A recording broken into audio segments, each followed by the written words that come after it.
नमस्कार साथियों, नवीन वीडियोज़ में आपका एक बार पुनः स्वागत है। देखिएगा, Sanskrit classes bye Harlal Singh Godara YouTube channel पर आप काफ़ी समय से जुड़े हुए हो और हम भी आपको विश्वसनीय जानकारी देने का प्रयास करते हैं और आपकी जो समस्याएं हैं उसको सामने लाने का भी प्रयास करते हैं। यह एक वीडियोज़ ऐसा वीडियोज़ है जो अभ्यर्थियों की समस्याओं से जुड़ा हुआ है। देखिएगा, सूचना सही देंगे। अब देखिएगा, विस्तृत आवेदन की अंतिम डेट 30 नज़दीक आ रही है। कल का दिन गया, आज का दिन गया, आज ऐसे यूँ करते हुए और अभ्यर्थी चाह रहे हैं कि जल्द से जल्द हम फॉर्म अप्लाई करें, किंतु अनेकों समस्याएं उनके सामने खड़ी हैं। तो कौन कौन सी अहम समस्याएं हैं और किस प्रकार से हम इन समस्याओं से निजात पा सकते हैं, इस प्रकार की जानकारी इस वीडियोज़ में आपको मिलेगी। चैनल पर पहली बार विजिट कर रहे हो तो चैनल को सब्सक्राइब कर लीजिएगा। टेलीग्राम चैनल पर विशेष जानकारी रहती है, तो टेलीग्राम चैनल का लिंक डिस्क्रिप्शन बॉक्स में दिया गया है। सर्च के माध्यम से भी संस्कृत क्लासेस बाय हरलाल सिंह गोदारा जुड़ सकते हो, प्रथम कमेंट में भी है, देखिएगा। और कमेंट ज़रूर कीजिएगा, किसी ने फॉर्म भर दिया है क्या। रीट का डिटेल फॉर्म यानी स्क्रूटनी फॉर्म यानी विस्तृत आवेदन किसी ने भर दिया है क्या, वो भी। और मुझे कह रहे हैं कि सर आप जल्द से भर करके टेलीग्राम पर पूर्ण प्रोसेस का वीडियो दीजिएगा। तो माफ़ी चाहता हूँ साथियों, कुछ समय लगेगा। शायद वो वीडियोज़ आपके सामने या तो कल आएगा या परसों आएगा, शायद संपूर्ण भरा हुआ, क्योंकि गलत तो हम भर नहीं सकते। तो देखिएगा, ये समस्या विशेष अहम हो रही है। सबसे पहले इसी समस्या पर चर्चा करते हैं, शैक्षिक डॉक्यूमेंटों से संबंधित। लगभग ये बहुत ही कम अभ्यर्थियों के सामने कुछ है कि अभ्यर्थियों के शैक्षिक डॉक्यूमेंटों में नाम भिन्नता पाई जा रही है। तो नाम भिन्नता का आसान सा तरीका है, आप लोग केवल शपथपत्र बना लीजिएगा। शपथपत्र, और आप अपने तहसील मुख्यालय जाओगे तो वहाँ पर जो शपथपत्र बनाने वाले हैं उन सब के पास फॉर्मेट है, सबके पास फॉर्मेट है, वो अपने विवेक से आपको सही बना करके दे देगा। तो ये कोई विशेष समस्या नहीं। अब यहाँ डॉक्यूमेंट से संबंधित एक दो यूनिवर्सिटी से संबंधित बच्चे कह रहे हैं कि सर हम क्या करें, हमें यूनिवर्सिटी जैसो डिग्री दे नहीं रही है। तो देखिएगा, इसका मुद्दा है वो भास्कर ने भी उठाया था, और आपको यूनिवर्सिटीज़ है वो डिग्री या प्रोविजनल सर्टिफिकेट जल्दी देगी। दो चीज़ विशेष अहम थे।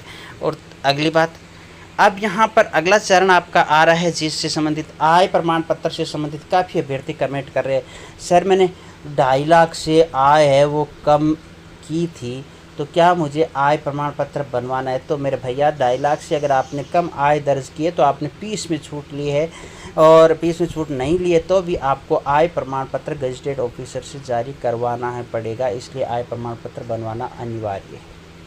अगर आपने 2.5 लाख से अधिक आय दर्ज की है तो आय प्रमाण पत्र की आवश्यकता नहीं है। दूसरी, अब आय प्रमाण पत्र कितना पुराना होना चाहिए सर। तो देखिएगा, आय प्रमाण पत्र आप अभी बनवा सकते हो, अभी बनवा सकते हो। आपने उस वक्त नहीं बनाया, कोई दिक्कत नहीं, क्योंकि इस पर दिनांक का कोई सिलसिला नहीं है। जाति प्रमाण पत्र पुराने वाले भी चल रहे हैं, आप शपथ के माध्यम से उनकी वैलिडिटी बढ़ा सकते हो, प्राय करके ये चीज़। मूल निवास टीएसपी बेल्ट के अभ्यर्थियों की यहाँ पर चर्चा हो रही है। वो कह रहे सर हम टीएसपी का है और मूल निवास क्या अलग अलग। तो भैया जी, वो सर्टिफिकेट लगभग आपका एक कॉमन है, वही काम चलेगा। चरित्र प्रमाण पत्रों की चर्चा आ रही है कि इस विस्तृत आवेदन पत्र में तो केवल एक ही अंतिम शिक्षा का लगेगा। तो भैया जी, आपके निर्देशों में स्पष्ट कर रखा है 2 गजटेड ऑफिसरों का जो आपकी चेक लिस्ट होगी, जो आपके ऑफलाइन या फिर निदेशालय के द्वारा आपके डॉक्यूमेंट चेक किए जाएंगे, उस वक्त आपको आवश्यकता होगी। इसलिए अभी तो केवल एक चरित्र प्रमाण पत्र अंतिम शिक्षा वाला है, वही वैलिड है। अब यहाँ पर सवाल आ रहे हैं कि सर कितना पुराना। भैया जी, अगर आपने 10 साल पहले कोई रेगुलर डिग्री ली थी और उस वक्त आपने चरित्र प्रमाण पत्र ले लिया था 10 साल पूर्व, तो वही चरित्र प्रमाण पत्र चल जाएगा, कहीं पर नहीं अटकेगा, इसकी कोई वैधता नहीं है। ये समस्या थी। अब आगे हम विशेष बिंदु आ रहा है घोषणा और शपथपत्रों से संबंधित है, क्योंकि अभ्यर्थियों के सामने अनेकों प्रकार के शपथपत्रों के प्रारूप आ रहे हैं, अनेकों प्रकार की घोषणाएं। तो इससे अच्छा है हमें निर्देश भी मिले हुए हैं जो विभागीय शिक्षा विभाग की, और शिक्षा विभाग ने वहाँ पर शपथपत्र है वो एक ही फॉर्मेट में दे रखे हैं सभी। ठीक है, आप उनको भर लीजिएगा, उनको सिग्नेचर कर लीजिएगा। ठीक है, सिग्नेचर उसको तो वहीं पड़ा रहने देगा, एक वही प्रिंट करवा करके आप उसको नोटरी और स्टाम्प पर भी करवा सकते हो। उसी के अंदर वो पंक्तियाँ डलवा लीजिएगा, अन्य की आवश्यकता नहीं। घोषणा वाली केवल डायरेक्ट आपकी सिग्नेचर की आवश्यकता होती है और घोषणा की आवश्यकता नहीं, तो इससे संबंधित विशेष समस्या नहीं। अब रही डिटेल फॉर्म के फॉर्मेट समझने में, तो जी हाँ, डिटेल फॉर्म के फॉर्मेट में अभी कुछ प्रकार की समस्याएँ भी चल रही है, और जबकि कुछ ऐसे आपके सामने कॉलम्स आ रहे हैं जिनको भरना अनिवार्य नहीं है, तो उन पर आप उतनी माथापच्ची मत कीजिएगा।